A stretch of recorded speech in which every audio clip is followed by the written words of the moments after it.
수사 기록 달라는 정경심 교수의 반격, 그리고 투자차 몰랐다더니 면전에서 투자 정보 공유를 받은 정경심 교수에게 이어서 해보겠습니다. 검찰의 자택 압수수색에 맞서 딸 표창장 위조 혐의로 기소된 정경심 교수 측도 가만히 있지는 않았습니다. 이현정입니다. 네. 정경심 교수 측이 수사 기록을 달라라고 요구를 했습니다, 검찰에. 네. 이게 지금 정경심 교수가 지난 6일날 이제 청문회를 그러니까 하는 와중에 사실 기소가 됐지 않습니까? 그게 이제 어떤 공소시효가 그날이 만료되기 때문에 검찰 입장에서는 어쩔 수 없이 현재 확보된 증거만 가지고 일단 공소를 했어요. 그래서 공소장이 이제 한 2장 정도 됩니다. 그걸 정말 지난번에 이제 공개를 했었는데 지금 이제 이거와 관련된 곧 재판이 이제 열리게 돼 있습니다. 그렇다 보니까 정경심 교수 측에서는 뭔가 이제 반박을 해야 될 거 아니겠습니까? 검찰이 뭘 확보하고 있는지 모르니까 그 자료를 이제 달라라고 이야기를 했는데 검찰 측의 입장에서 보면 지금 이거와 관련해서 수사가 여전히 진행이 되고 있고 만약 이것이 공개됐을 경우에 증거인멸이라든지 또 말을 맞출 가능성이 있는 것이죠. 그렇기 때문에 이건 현재로서는 줄 수 없다라고 이제 하고 있는 것이고 이게 뭐 법적으로도 줄 수 뭐 꼭 반드시 줘야 되는 건 아니라고 합니다. 그런 면에 비춰본다면 이제 앞으로 본격적인 검찰과 정경심 교수 간의 이제 법정 공방을 위한 그런 어떤 신경전이 시작된 게 아닌가 하는 생각도 듭니다. 이 수사 기록 두고 조수진 부장이 원래 검찰과 변호인들이 좀 많이 이거다 공방을 벌인다면서요? 네, 신경전을 많이 벌이죠. 그러니까 이 재판에 출석하면서 방어권을 행사하기 위해서는 자신이 어떤 혐의로 기소가 됐고 또 검찰의 수사가 어떻게 지금 좁혀 들어오고 있다. 이걸 알아야 대응을 하거든요. 그런데 이 공소장 같은 경우에 검찰의 공소장은 두 쪽에 불과합니다.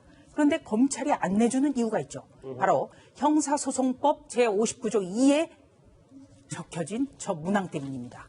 소송 기록의 공개로 인해서 공범관계에 있는 자 등의 증거인멸 그리고 도주의 가능성 이런 것이 있을 경우에는 소송 기록에 열람 등사를 제한할 수 있다.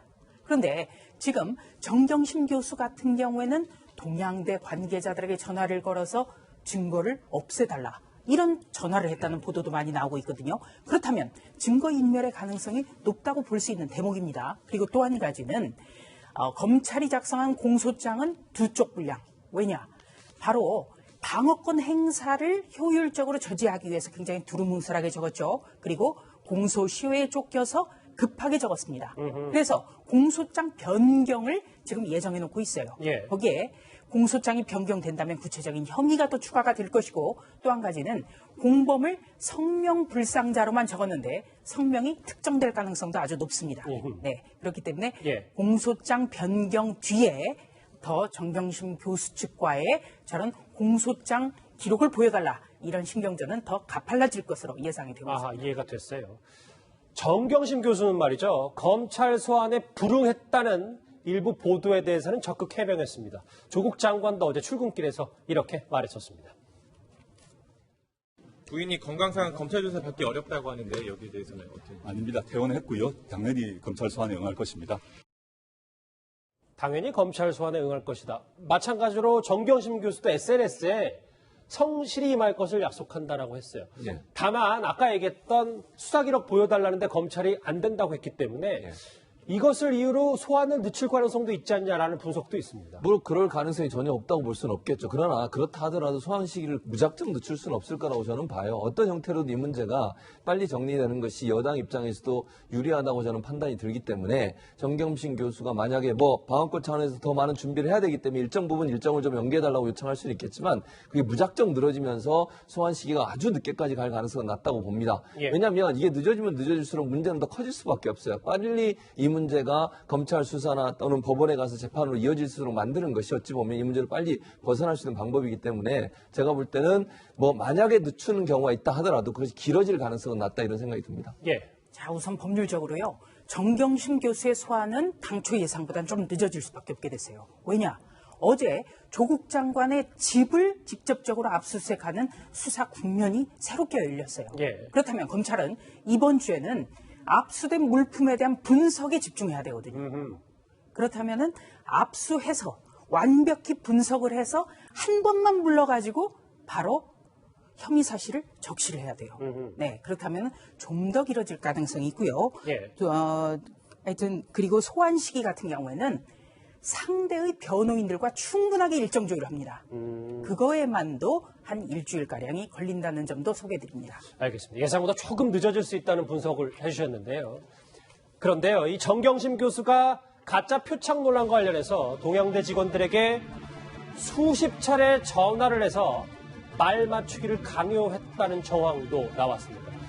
앞서 동양대 최성해 총장에게 전화를 걸어서 표창장을 발급을 나에게 위임한 걸로 해달라 이 요구했다는 내용과도 비슷해 보입니다. 걔한테 기억이 안 나느냐 물어보고 기억이 위임을 주는 기억이 안 나느냐 그런 거 없다. 그러니까 그 확실히 위임을 좀 받았다고 좀 해주시면 좋겠다고. 저도 갈등을 많이 했어요. 같은 동료 교수인데 참 딸을 사랑하는 마음에서 그런 것 같은데 제가 이제 교육자적인 양심하고 친분적인 양심하고 친분적인 정적인 문제하고 이제 갈등이 좀 되더라고. 그래도 이제 나는 교육자적인 양심을 택했습니다. 당시에 조국 장관 부부가 동양대 총장을 압박한 거 아니냐라는 논란 청문회 직전에 정말 뜨거운 이슈였는데, 그런데 오늘 새롭게 나온 의혹 가운데 하나가 장혜철 평론가님, 정경심 교수가 동양대 직원들에게 수십 번 전화해서 검찰의 문건 다 주지 말라라고 얘기했다는 겁니다. 그러니까 검찰의 진술을 어떻게 하라는 것까지도 지시를 했다, 이런 보도가 나왔는데, 총장으로부터 상장 발급 위임 받았으니 그렇게 진술하면 된다, 정상 발급이라고 확실하게 말해달라, 이런 것들은 사실상 증거인멸 교사 혐의가 적용될 수도 있거든요. 본인이 아니라 제3자로 하여금 증거인멸을 시도하게 하는 경우에는 증거인멸 교사 혐의 매우 무겁게 처벌되는 그런 혐의가 적용될 수 있는데요. 법조인들은 이렇게 이야기합니다. 도대체 왜 이렇게 아마추어스럽게 증거인멸을 시도했던 것인지 이해가 되지 않는다. 이런 것들이 결과적으로는 정경심 교수의 발목을 잡고 있고 추가 소환조사 이후에 구속영장 청구까지 강하게 예상하게 만드는 대목이지 않습니까? 그리고 이 전화를 건 시점에서 이미 동양대는 자체 조사 결과 총장 모르게 표창장이 발급됐다는 발표를 했습니다. 그렇기 때문에 직원들이 이 전화를 받고 그냥 넘어갈 수 없어서 녹음을 해놓은 것 같고요. 검찰이 녹취록을 확보했다고 하니까 이 대화만 들어봐도 강요가 있었는지 또는 증거인멸 교사가 있었는지를 판단할 수 있고, 이러한 녹취록 자체가 아마 정경심 교수에게는 매우 불리하게 작용할 가능성이 높습니다.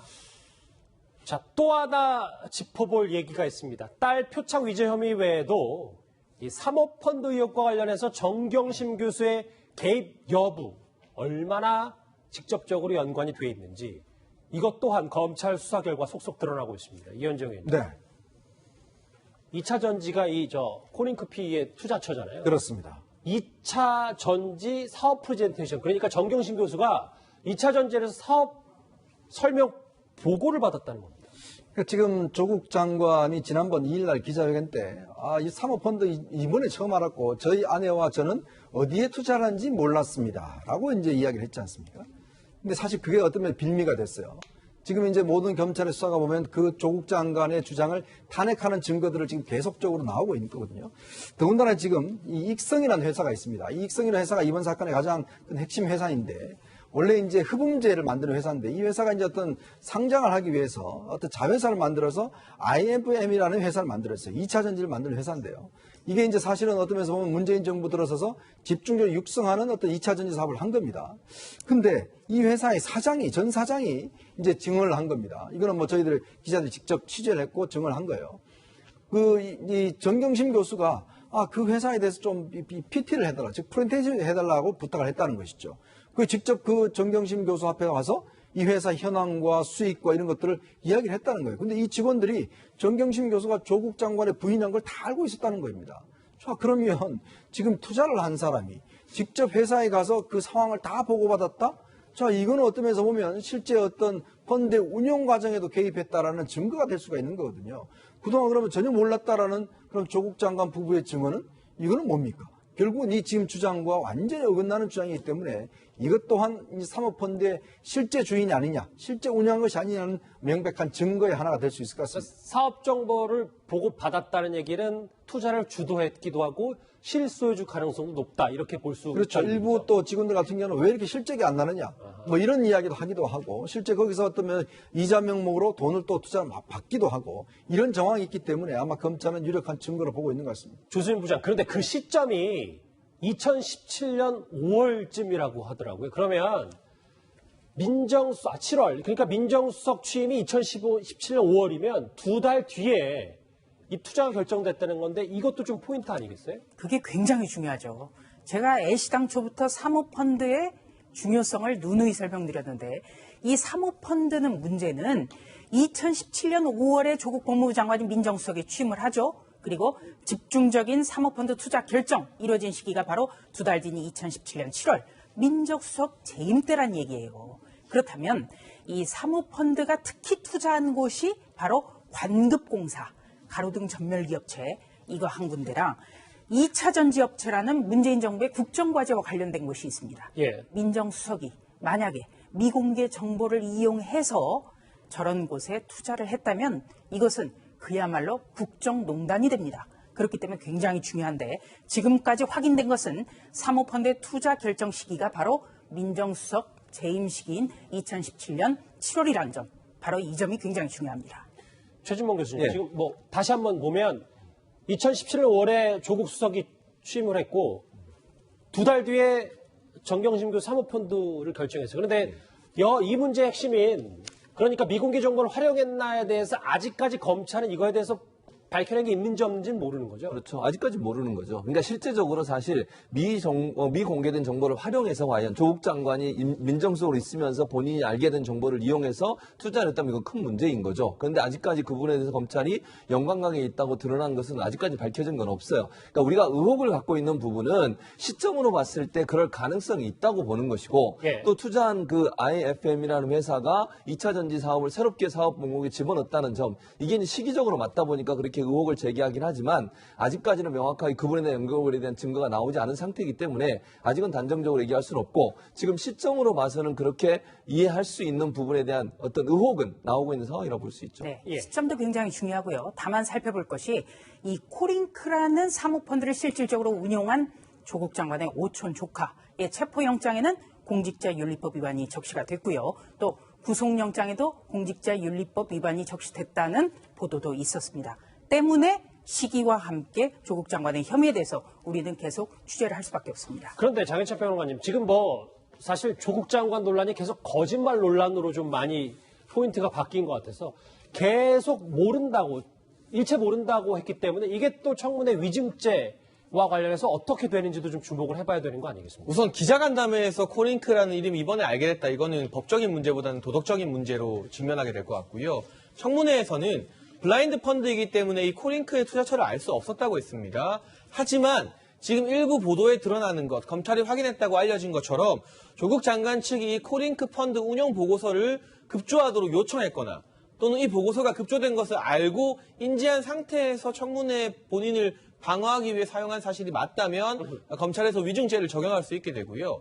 그러나 정말 위증죄 적용해서 기소해봐야 실제 1심 판결이 나는 데는 많은 시간 걸리지 않겠습니까? 하지만 검찰이 공소장에 조국 장관의 발언이 거짓말이었다, 위증이었다, 명백하게 적시해서 기소를 하는 순간 도덕적으로는 법적인 판결 여부와 무관하게 굉장히 큰 타격을 받게 될 것으로 예상이 됩니다. 알겠습니다. 조국 장관 일가 가족에 대한 이슈 저희가 쉼없이 달려와 봤는데요. 관련해서 유튜브 실시간 댓글이 들어왔습니다. 같이 보시죠. 검찰이 짜장면 능멸했다고 조국이 국민을 능멸하는 거지. 조 장관의 비판한 댓글. 검찰은 권력 눈치 안 보고 잘하고 있는데 검찰 개혁보다 정치 개혁이 더 필요하다. 조국 장관을 보다 정치 개혁에 힘을 실어야 된다는 얘기. 예. 윤석열 총장은 비리 없이 깨끗할까요? 윤석열 총장은 털면 먼지가 안 날까요? 라는 댓글도 있고요. 윤석열 총장을 추앙하는 댓글까지 있습니다. 이순신 장군이다. 예, 마지막인가요? 그러게요. 증명서 원본은 기관에 있어야지 왜 집에 있나. 그것도 직인도 없는 미완성으로 라는 댓글. 물론 뭐 윤석열 총장에 대해서 윤석열 총장도 좀 털어서 먼지 안 나는 사람이 있겠냐라는 댓글도 있고 여러 가지 엇갈리는 댓글 저희가 차례로 만나봤습니다.